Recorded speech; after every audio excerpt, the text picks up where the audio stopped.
Hello viewers, কেমন আছো তোমরা? আশা করছি তোমরা সবাই ভালো আছো। আর দেখো, আজকে আমি খুব সহজে একটা রেসিপি তোমাদের জন্য নিয়ে আসছি। সেই রেসিপিটি হচ্ছে ইলিশ মাছের লেজের ভর্তা। এবং দেখো, এটা আমি কিভাবে করি তোমাদেরকে আমি সম্পূর্ণ দেখিয়ে দিব। ইলিশ মাছের লেজের ভর্তার জন্য দেখো, এখানে আমি কিছু পেঁয়াজ ভেজে রেখেছি এবং এখানে কিছু পেঁয়াজ আর রসুন ভেজে রেখেছি। এখানে রেখেছি দেখো শুকনা মরিচ আর ইলিশ মাছের একটা লেজ তো লাগবে, এটাকে কড়া করে ভেজেছি। তবে চলো আমরা প্রসেসে চলে যাই কিভাবে আমরা এটাকে ভর্তা করব।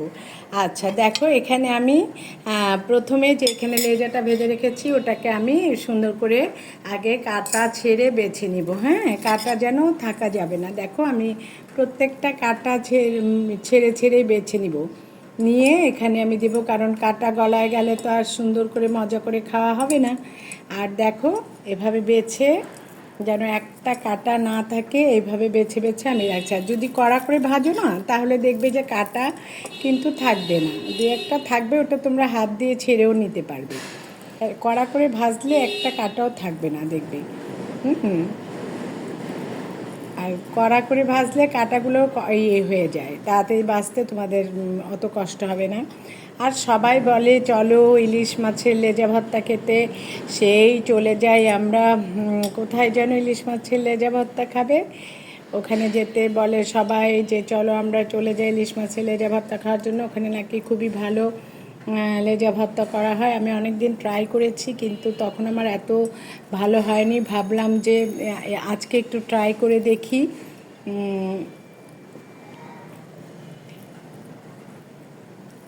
ইলিশ মাছের লেজা ভর্তা খাওয়ার জন্য মামায় যেতে হলে এটা তো আমার জন্য খুবই কষ্টকর হবে।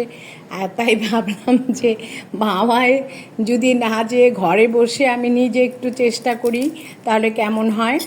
দেখো, আমি এটাকে কিন্তু একদম মাঝখানের কাঁটাটা দেখো, আমি তোমাদেরকে দেখাবো। মাঝখানের কাঁটাটা দেখো আমি ছাড়িয়ে নিয়েছি, এবং একটা কাঁটাও আমার এখানে থাকবে না। কেন?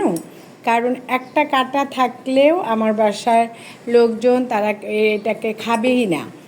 যেটা যে কিছুই বলো, এই শুটকি বলো যা বলো, সব আমি পাটাতে একদম নিপাস করে বাটি। কাঁটা থাকলে কেউ তারা এটা ছোবে না, এবং আমার কষ্টটা একদমই মাটি হয়ে যাবে। তাই দেখো বন্ধুরা, আমি তোমাদেরকে একটু সময় নিয়ে আসলে দেখাচ্ছি যে ধৈর্য ধরে যদি তোমরা কাজ করো তাহলে দেখবে যে ওই জিনিসটা খেতেও ভালো লাগছে, আবার তোমার করতেও আনন্দ লাগছে। হ্যাঁ, আমার বাছা হয়ে গেছে প্রায়, কারণ মাঝের কাঁটা তো নেবই না, আর যেখানে বড় বড় কাঁটা আছে ওগুলো তো নেবই না। এজন্য আমি অল্প করে বেছে নিয়েছি, যে কাঁটা একটা কাঁটা এখানে রাখা যাবে না। একটা কাঁটা থাকলে আমার ঘরের যে মানুষ তারা খাবে না, কারণ আমার ঘরের লোকজন খুব খেতে পছন্দ করে। আচ্ছা, এবার দেখো আমি এখানে একটু লবণ দিয়ে দিব, অল্প ফোঁটা লবণ দিয়ে দিব, এবং এটাকে আমি এই যে বাটনি আছে এটা, এবং তেল দিব, কিছু সরষের তেল। দেখো এখানে আমি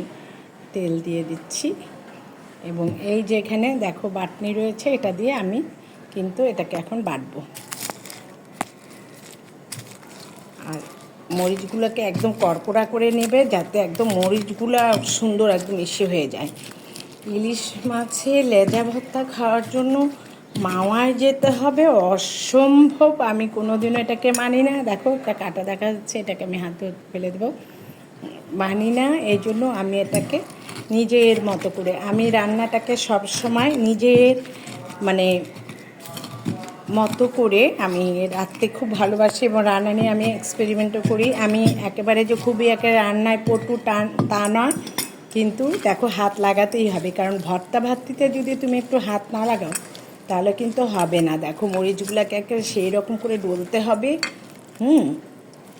এবং তোমার যদি একটা দুটো কাটা থাকে তাহলে কিন্তু হাতেই বাঁধবে, এবং তুমি টেরও পাবে। দেখো এখানে আমি একটা কাটাও পেলাম না, এবং আমি খুব সাবধানেও নিয়েছি যেন কোনো কাটা এখানে না থাকে। ভীষণ সাবধানে নিয়েছি, সেই রকম হয়েছে।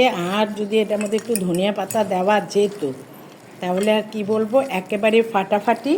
তোমাদেরকে আমি একটা বাটিতে তুলে দেখাবো। তোমরা দেখতে পাচ্ছ কত সুন্দর হয়েছে, এবং বাটিতে তুলেও দেখাবো। বাটিতে রাখছি, এবং এখানে আমি একটুখানি রেখেছি যে তোমাদেরকে ভাত মাখিয়েও দেখাবো। দেখো, এই যে আমার তৈরি হয়ে গেল ইলিশ মাছের ভর্তা। তোমরা একটু অপেক্ষা করো, আমি এখানে একটু ভাত মাখিয়ে তোমাদেরকে খেয়ে দেখাবো যে কত স্বাদ হয়েছে। তোমরা সবাই